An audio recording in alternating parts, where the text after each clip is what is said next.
皆さんこんにちは。学んで真似して自分流、進化し続ける変幻自在の VTuber ナナトラです。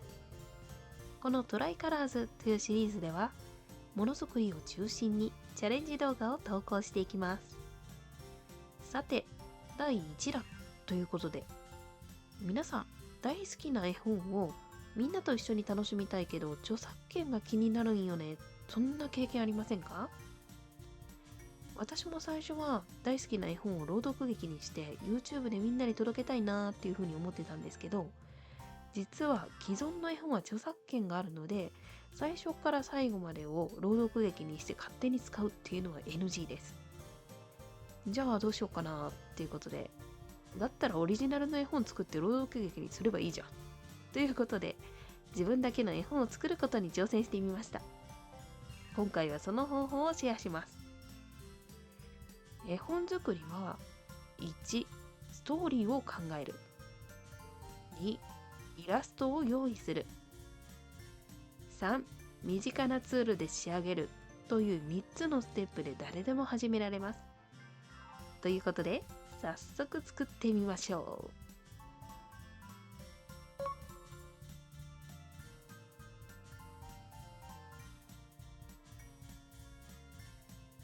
まずはストーリーを考えるということで、日常の出来事とか自分の経験をもとにオリジナルの物語を作っていきましょう。短くっても全然 OK。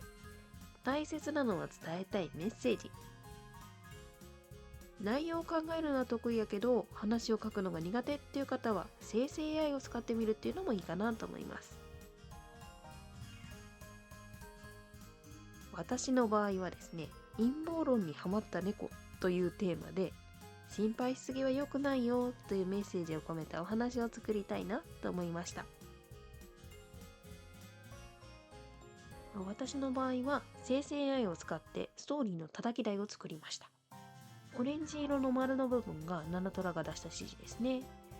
結構これだけの猫が陰謀論にはまったストーリーっていう簡単な指示を出すだけで長めの文章を作ってくれます。ただ生成 AI も完璧ではないので、文章のつながりが悪かったりとか、文章全体が堅苦しい文体だったりするので、そこは手直しが必要です。あとは自分が気に入る言い回しに変えたりするとかアレンジをするといいかなと思います。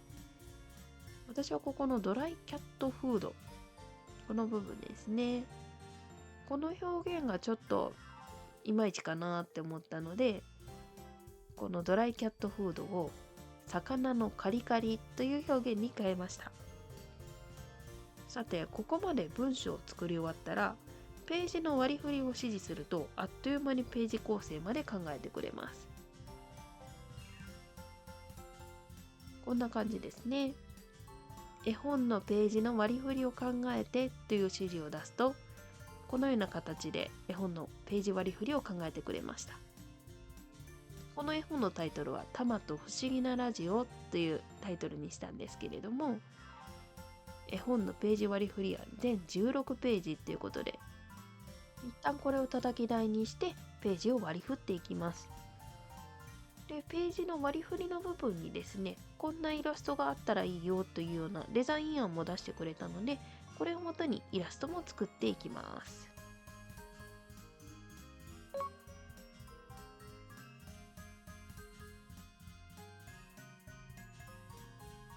続いてイラストを用意していきます。紙とペンで手書きをするのもいいですし、スマホやタブレットでイラストを描いても OK。絵が苦手な方はフリー素材を活用するのもありかなと思います。私は今回猫のイラストということで、パワーポイントの図形ツールを使ってイラストを作成することにしました。図形ツール、こんな感じのところですね。パワーポイントの上のところに図形って書いてあるところです。丸とか三角とか四角とかですね、いろんな図形があるんですけれども、これの組み合わせで猫のキャラクターを作っていくことにしました。絵本の中に出てくるキャラクターは次の通りです。キャラクターが4種類ですね。まず主人公のタマ、白と茶色の模様で親しみやすい雰囲気の猫。続いて黒、ちょっとクールな印象の猫ですね。続いて桜、長毛種で可愛い仕草が得意な感じの猫です。最後にミケ、名前の通り三毛猫ですね。ちょっと怖がりな感じの猫に仕上げていきたいと思います。それでは早速作っていきます。今回作るイラスト、キャラクターのタマ、クロ、サクラ、ミケの4匹の猫ですね。そしてラジオ、魚のカリカリ、虫、魚のカリカリの器といったちょっと小物類を作っていきます。そして日だまりのある部屋、草むら、星空、夜の部屋ということで、こういった背景も作っていきます。そして、これらを組み合わせてですね、それぞれ表紙のイラストだったりとか各ページのイラストを作っていくようになります。ではまず白と茶色の模様で親しみやすい雰囲気の猫から作っていこうと思います。で、使うのがこの図形ツールですね。で、猫なのでね、ちょっとまず丸っこい感じにしていこうかなと思います。で、このね、1匹を作ってしまうと、あとはコピーしてちょっと雰囲気だけ変えたらいいだけなので、作業しだすとマジで黙りくぐってしまうんですね。で、猫の耳、これが猫の耳ですね。よいしょと。どんぐらいの大きさにしようかな。こんなもんか。よいしょ。どんがりコーンみたいな感じになってますけど。で、これで猫の耳と猫の耳の中身ですね。ちょっと避けて。猫の耳の中身ちょっとピンクっぽくしたいから、ちょっとちっちゃい、見えない拡大。見えないときはね、こうやって拡大しながら、やっていって、よいしょ。こんなもんかな。こんなもんか。で、これをグループ化していきます。で、グループ化し終わったら、もう一回同じように貼り付けて、この、どこだ図の書式のところから回転、左右反転っていう風にすると、すぐ同じものがコピーされますので、よし。これで猫の顔と耳、完成ですね。そして、あと、目。結構ね、この猫、どんな感じのキャラクターにしようかなっていうので、ちょっと紙の方にね、いろいろと書いていきながら、こんなキャラにしようかっていうのを検討していました。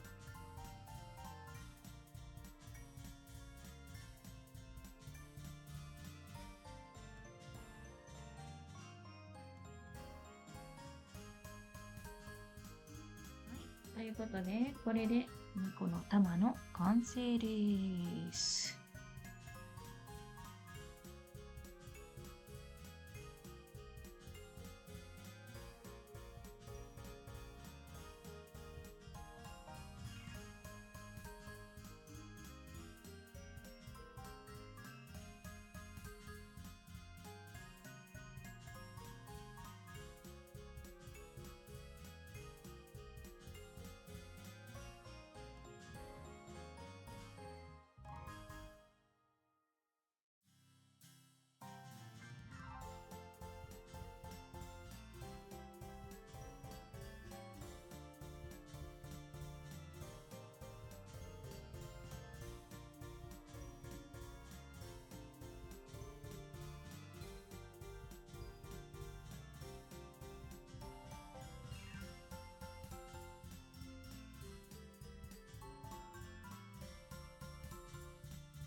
はい、ということでなんだりかんだりありながらこんな感じのイラストが出来上がりました。小物類がこんな感じですね。この虫とかめっちゃ気に入ってます。で、一番難解だった部屋。これは本当にいろんなパーツを組み合わせて作りました。であとは絵本のそれぞれのシーンですね。こんな感じで分割して作っています。いや、パワーポイントの使い方としてこれが合ってるのかどうかは分かりませんけれども、まあこんな感じでイラストを作ることもパワーポイントの機能としてはできます。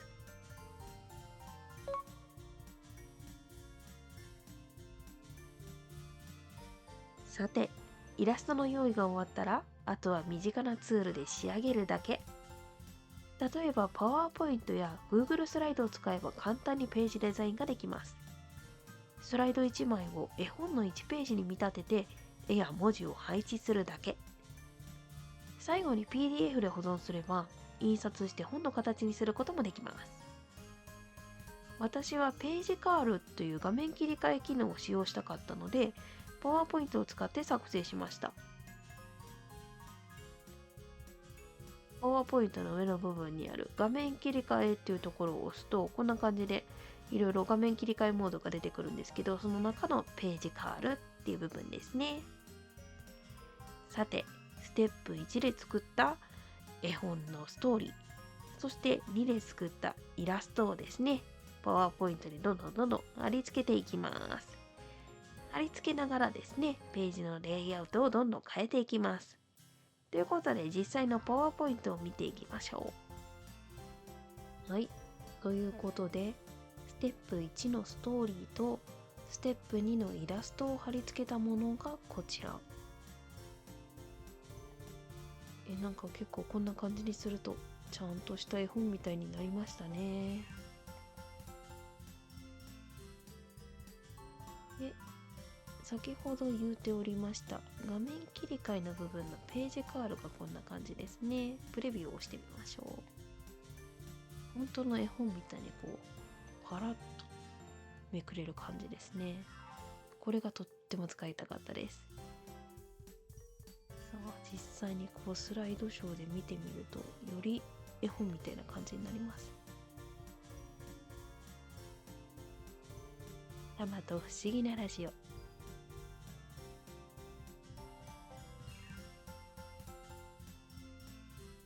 ある日のこと、猫のタマはいつものように窓辺で日向ぼっこをしていました。ご主人が新しく買ってきたラジオが部屋で静かに流れています。タマはぼんやりとその音を聞いていましたが、急に耳がピクッと動きました。ラジオからこんな声が聞こえてきたのです。というような感じですかね。はい。実際に今ちょっとナレーションを読んでみましたけれども、このパワーポイントにはですね、録画機能というものもありまして、スライドショーのページですね。このですね、記録っていうところを押すと、こんな感じで実際に絵本のページを見ながら、ここの録画ボタンを押すとですね、このナレーションを記録するっていうこともできます。で、それをそのままエクスポートっていうのを押すと、これを動画化することもできます。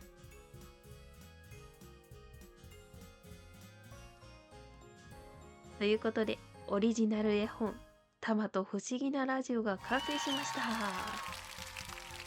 パワーポイントの録音機能を使えば、物語をナレーション付きのオーディオブックに変身させることもできます。友達や家族と一緒にキャラクターを演じて動画として発信することもできますね。オリジナルだからこそ自由にアレンジできるのが魅力です。絵本作りは自分のアイデアを形にするワクワクがいっぱい。あなたもぜひ世界に一つだけの絵本を作ってみませんか？今回作った絵本は次週再生リスト7とライブラリーで公開予定です。ぜひそちらもチェックしてくださいね。では次回のトライカラーズもお楽しみに。